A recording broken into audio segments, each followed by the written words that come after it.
ইতিহাসে আমরা এগুলো যতদিন বেঁচে থাকবো ততদিন এই রাজাকারের বাচ্চাদের ইতিহাস আমরা স্মরণ করিয়ে দেব। পরবর্তী বাস্তবতায় বাংলাদেশে তারা খুনি হাসিনার সরকারের সাথে আঘাত করে এই বাংলাদেশে রাজনীতি করেছে।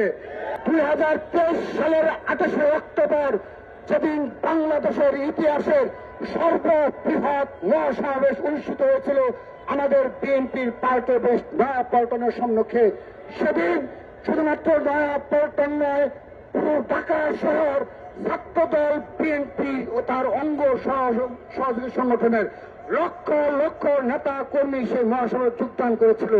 কিন্তু সেই সূচনার লগ্নে আইন শৃঙ্খলা রক্ষাকারী বাহিনী এবং ফ্যাসিবাদের দোসরেরা সরাসরি হাজার হাজার গুলি চালিয়ে আমাদের শীর্ষ নেতৃত্বকে হটিয়ে দেয় এবং আমাদের বেশ কয়েকজন নেতা কর্মীকে হত্যা করে সেই 28 অক্টোবর আপনাদের মনে রয়েছে।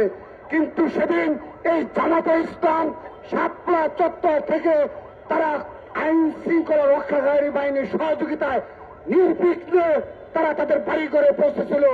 তাদের মিছিলে কোনো হামলা হয়নি, তাদের মিছিলে কোনো গুলি চালায় না, লাঠি পেটা পর্যন্ত করে না।